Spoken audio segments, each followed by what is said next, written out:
नमस्कार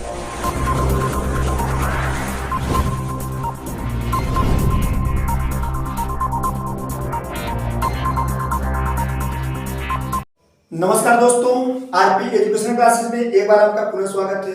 दोस्तों, आज हम ट्रांसफॉर्मेशन ऑफ सेंटेंसेस के बारे में पढ़ेंगे। दोस्तों, तो ट्रांसफॉर्मेशन ऑफ सेंटेंसेस मींस होता क्या है? वाक्यों का रूप परिवर्तन। दोस्तों, आज हम देखेंगे कि वाक्यों का रूप परिवर्तन कैसे होता है। उसके पहले हम डेफिनेशन देख लेते हैं। दोस्तों, परिभाषा: to transform a sentence is to change its form one grammatical form to another without altering its sense.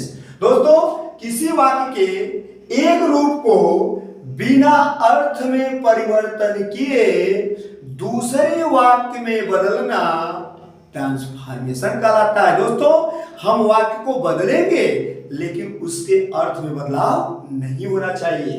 दोस्तों, जैसे यहां पे है, एक नोट लिख देते हैं कि यदि कोई वाक्य अफर्मेटिव में हो तो ट्रांसफॉर्मेशन करते समय वह निगेटिव में तथा निगेटिव को हम किस में बदल देंगे? अफर्मेटिव बदल देंगे। दोस्तों, अफर्मेटिव वाक्य रहेगा तो निगेटिव बन जाएगा और निगेटिव रहेगा तो अफर्मेटिव बदल जाएगा। दोस्तों, सबसे पहला भाग जो है वो है रिमूव टू। हम देखेंगे कि रिमूव टू मतलब कि यहां पे जो एडवर्ब टू है, ये टू क्या है? ये टू है एडवर्ब। क्या है? एडवर्ब। इसी एडवर्ब टू को दोस्तों में क्या करना है? रिमूव माने हटाना है। जब हम ट्रांसफॉर्मेशन करेंगे तो इसको क्या करें? हटाएंगे। दोस्तों, यानी समय की बचत के लिए हम यहाँ उसका फार्मूला लिख दिए हैं। एक अफर्मेटिव का फार्मूला लिखे हैं, एक निगेटिव का। तो अफर्मेटिव का फार्मूला है, सबसे पहले जब हम रिमूव टू करते हैं तो subject plus helping verb plus so plus adjective plus that plus subject के साथ कैन या कुड प्लस वर्ब का प्रयोग होता है। दोस्तों, कैन या कुड, कहने का मतलब प्रेजेंट में रहेगा तो कैन और पास्ट में रहेगा तो कुड। जैसे यहाँ पे हो गया दूसरा, subject plus helping verb plus so plus adjective plus that plus subject plus can या could, can present could past plus not plus verb. दोस्तों, इस तरह हमारा क्या होता है? रिमूव टू होता है। अब दोस्तों, हम इन सब को एग्जाम्पल के माध्यम से देखेंगे कि हम कैसे वाक्य का परिवर्तन बिना अर्थ में उसके बदलाव किए कर लेते हैं। तो दोस्तों, सबसे पहला है ट्रांसफॉर्मेशन में रिमूव टू। अब रिमूव टू दोस्तों, हमें ट्रांसफॉर्मेशन करते समय इसी रिमूव यानी एडवर्ब टू को हटाना है। ये टू क्या है? एडवर्ब है, इसी को हटाना है। हम एग्जांपल के माध्यम से देख लेते हैं दोस्तों। इसे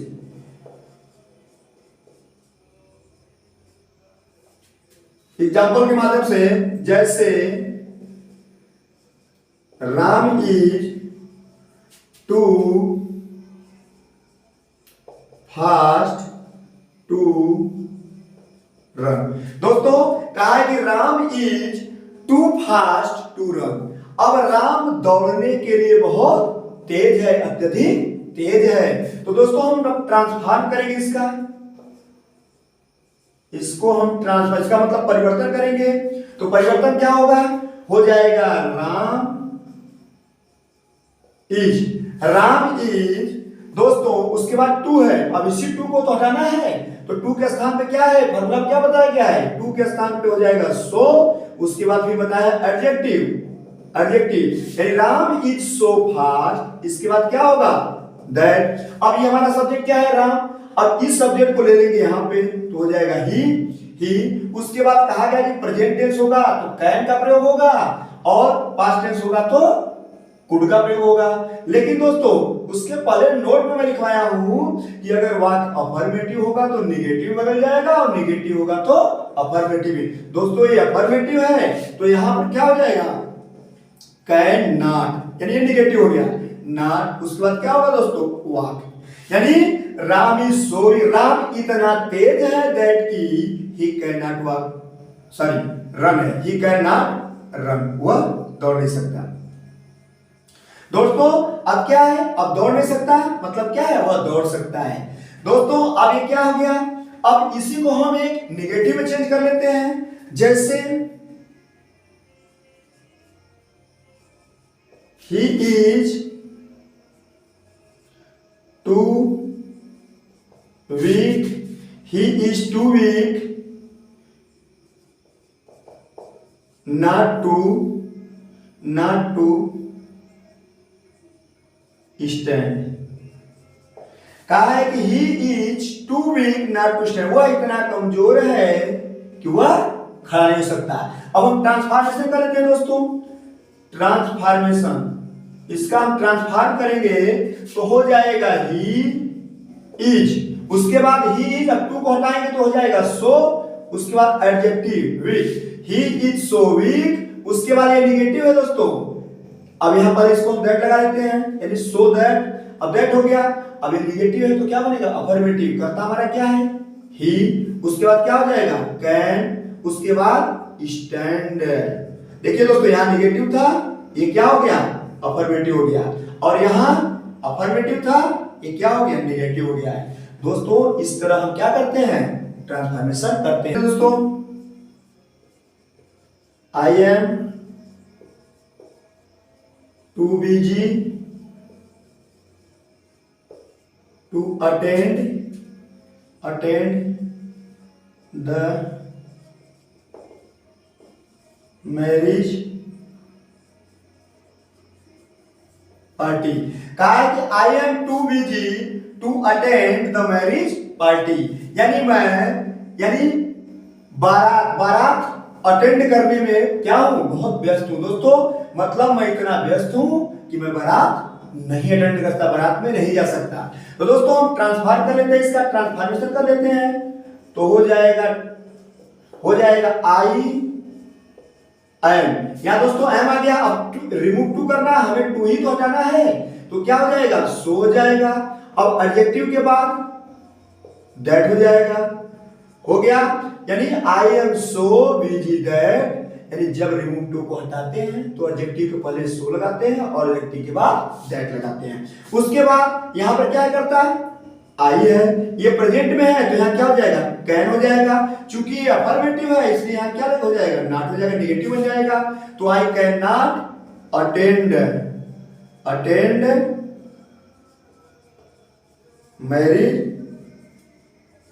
पार्टी। दोस्तों मैं इतना व्यस्त हूं कि बारात में नहीं जा सकता। तो रिमूव टू का एक दूसरा नियम है कि यदि एडवर्ब टू के पहले एडजेक्टिव हो तथा एडजेक्टिव के बाद इंफिनिटिव का प्रयोग न हो तब हम टू के स्थान पर ओवर या एक्सट्रीमली का प्रयोग करते हैं।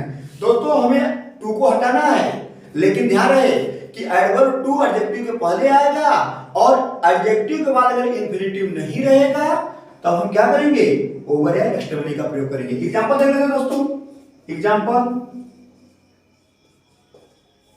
जैसे ही इज टू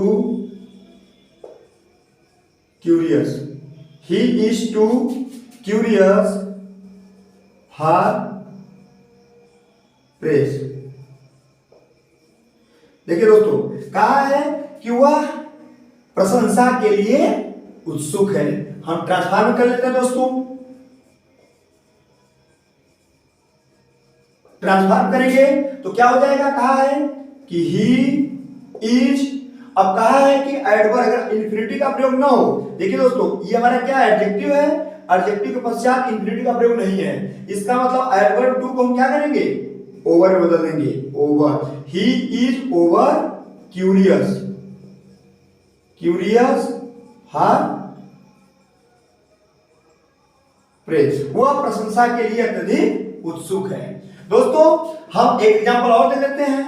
जैसे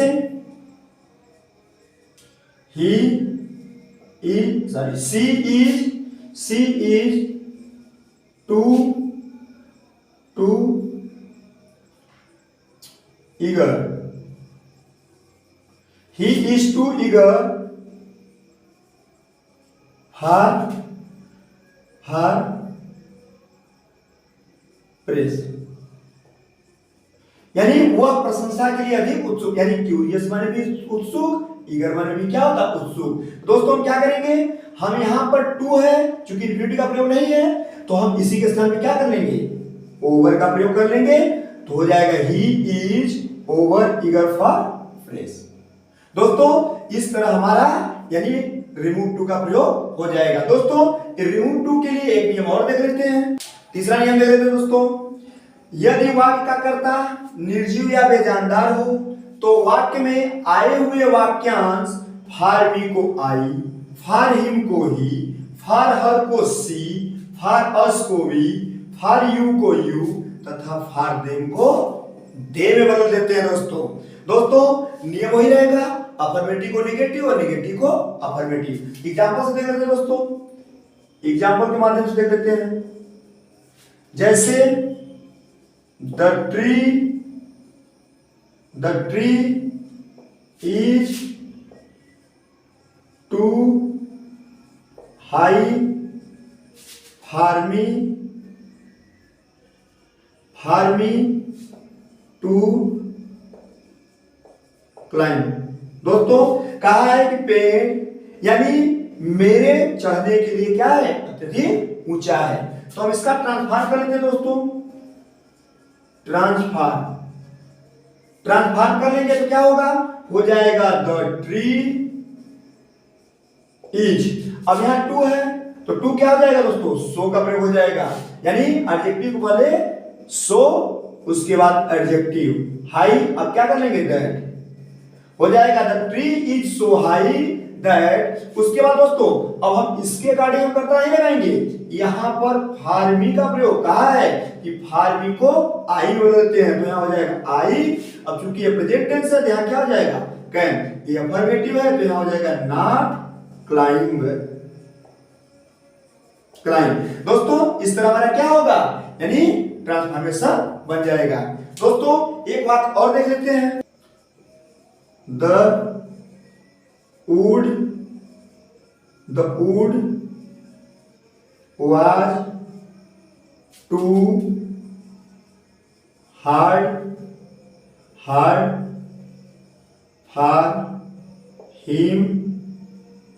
for him to cut। दोस्तों the wood was too hard for him to cut, यानी लकड़ी उसके लिए यानी उसके काटने के लिए क्या है, बहुत कठिन है, कठोर है। हम ट्रांसफॉर्म करते दोस्तों तो हो जाएगा द वुड वाज।